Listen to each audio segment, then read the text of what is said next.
galera de Cadê? Eu sou o Maurício, esse aqui é o Renato. E ó, muita gente pergunta por que não gravamos em Chroma. Eis o motivo.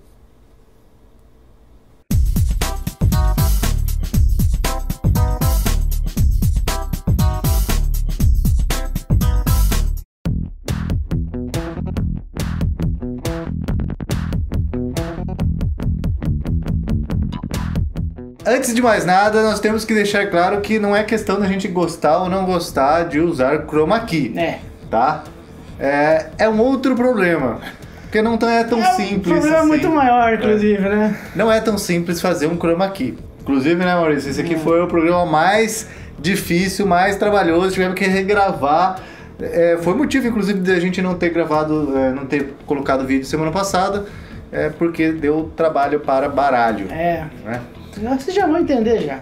Vocês aí provavelmente já viram algum VFX Breakdown, né? Que são aqueles vídeos que... Frescura.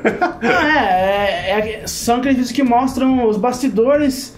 Dos efeitos de cinema, de séries, como Game of Thrones, enfim.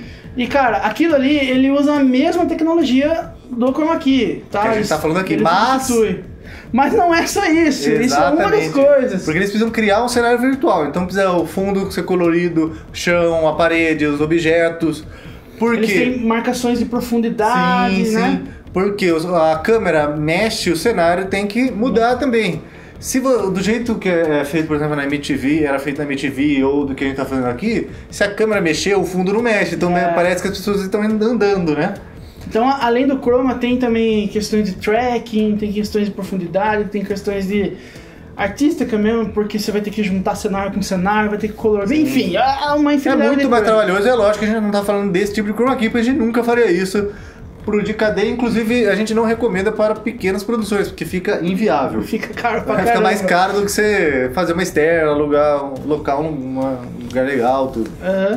Dito isso, acho que muita gente pergunta, a dúvida de muita gente, fundo azul ou fundo verde, qual a diferença? No nosso caso, é azul, ó. Tira imagem, bota imagem, né? Tira imagem, bota imagem. Gostei, tira imagem, bota imagem. Antigamente, antes que alguém fale que fundo verde, não sei o que, antigamente, antes da era digital... Era só fundo azul, só fundo azul. Se usava muito filme, e no filme... Eles tinham o costume de usar o fundo azul porque era a cor, em relação ao espectro, mais longe do vermelho, que é tom da pele. RGB. Nossa, que piada bosta. O que acontece? A nossa pele tem muito tom vermelho, então quanto uma cor mais longe do vermelho, melhor seria para não interferir na pele, né? Porém, hoje em dia, né, com as câmeras digitais e as mágicas, né, Sim. que elas fazem, o verde ficou mais famoso. E tem motivo para isso. Tem um motivo muito bom para isso. O do nosso sensorzinho, né, de DSLR ou de câmera digital, enfim, ele usa um processo para captar o pixel que chama debayering. O que chama de padrão Bayer pattern, né? Que cada pixel, ele divide em 4, né? Por isso que tem aquele lance também do 422, 444 nos codecs. Ele pega 2 pigmentos verdes, um azul e um vermelho. Então, óbvio que o verde vai ser captado melhor. Então, como é captado melhor, mais informação de verde, fica mais fácil para recortar só aquele tom de verde específico do fundo, né? Exato. Mas é lógico que tem um fator que tem que levar em consideração, que é roupa, né? Se a pessoa vai usar uma roupa verde, por exemplo, eu no caso, eu tô de verde, não poderia estar no fundo verde. Lógico, no começo eu usei uma camiseta azul. Exatamente para demonstrar isso, né? E se a gente fosse gravar com a camiseta que ele estava usando antes, ele teria que usar um fundo verde. Dando um exemplo bem legal disso daí, que também quem tem 30 anos de idade aí vai lembrar, tem um programinha na cultura que chamava Gloob Gloob. Quando eu descobri que era feito do Chroma Key, era tão fácil fazer, eu achei que aquilo era mágico. Nossa, os caras estão dentro do aquário. Nossa, como é que faz isso, né? Quando eu vi que era tudo Chroma, né? Nossa, eu pirei, era tão fácil fazer, de repente, né? Muito legal, então fica aí a criatividade de vocês também, que Chroma você pode fazer um monte de coisa. Lógico. Pode ser simples, mas pode ser um pouco mais elaborado também. Mas para produzir Chroma Key de qualidade, existem alguns pré-requisitos, e são esses pré-requisitos que tornam o Chroma Key inviável para o nosso programa, né? Basicamente são 3, né, Maurício? codecs, iluminação e maior cuidado com a roupa. Uma coisa que a gente não quer ter, ficar se preocupando que roupa vai usar, não porque tem verde. Exatamente. Primeiro que a gente não tem tempo de ficar escolhendo, vamos usar isso, vamos usar aquilo, né? A gente chega e grava, não tem muito o que fazer. Mas os dois principais com certeza é codec e iluminação, tá? Primeira coisa, não adianta a gente gravar com o codec da DSLR. Se você já assistiu o vídeo nosso sobre codec, você vai entender mais ou menos. Se assistiu, vai entender mais ou menos o que a gente tá falando, né? As câmeras DSLR elas gravam com muita compressão, as câmeras de vídeo em geral também, né? Gravam com muita compressão e com pouca informação de cor, geralmente naquilo que a gente chama de 4:2:0. E o que acontece? Quando você tem pouca informação, você não consegue fazer um recorte bom de croma. Primeiro que você não tem maior detalhe do tom, como a gente falou, né? Você não consegue recortar, por exemplo, só o verde do fundo ou só o azul do fundo. E as bordas costumam ficar bem ruins.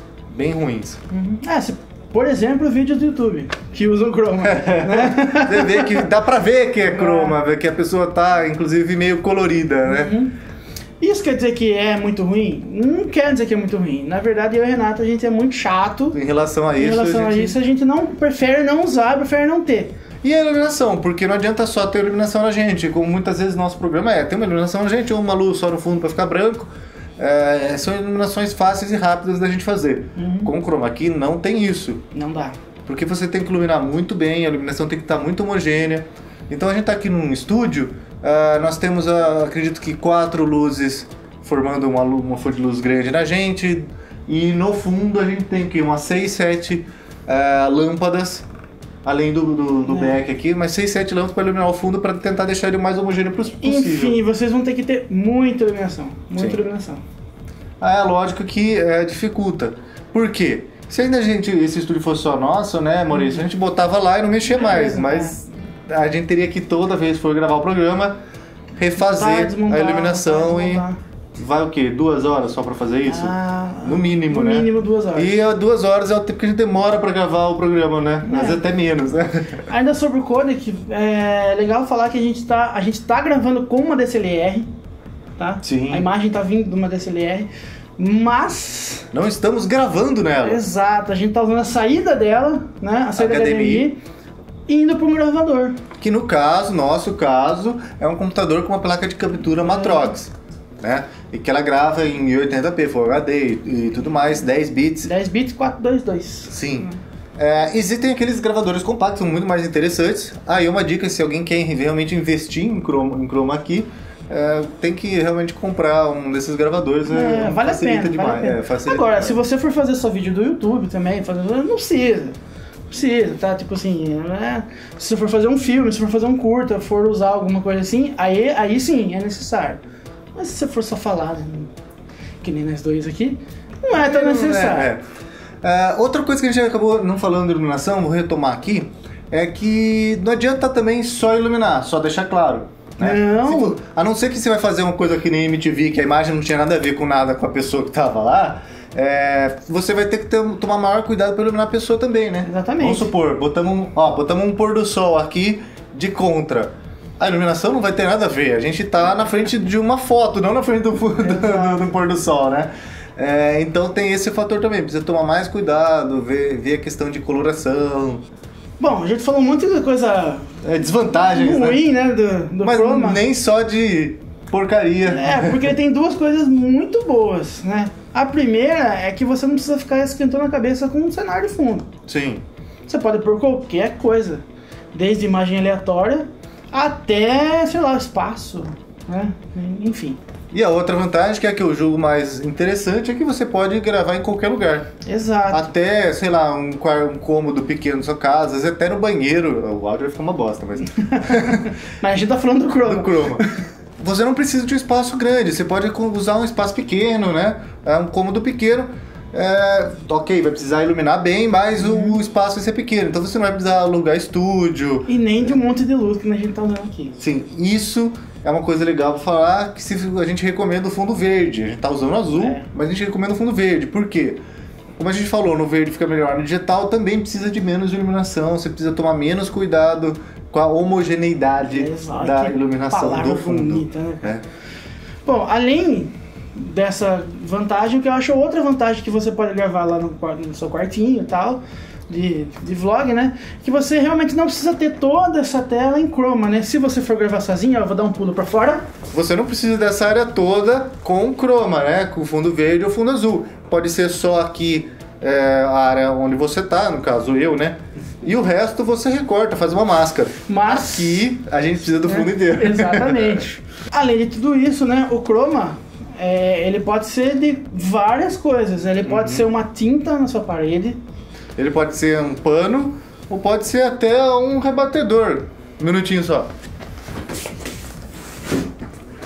Esse é um rebatedor retangular, que ele tem, acho que é 7 em 1, então ele tem um 5 em 1 tradicional, mas também tem o chroma verde e o chroma azul. É só você trocar, então dependendo como for, como eu falei, né? For só uma pessoa, você bota atrás aqui, que nem eu tô botando atrás de mim, ó.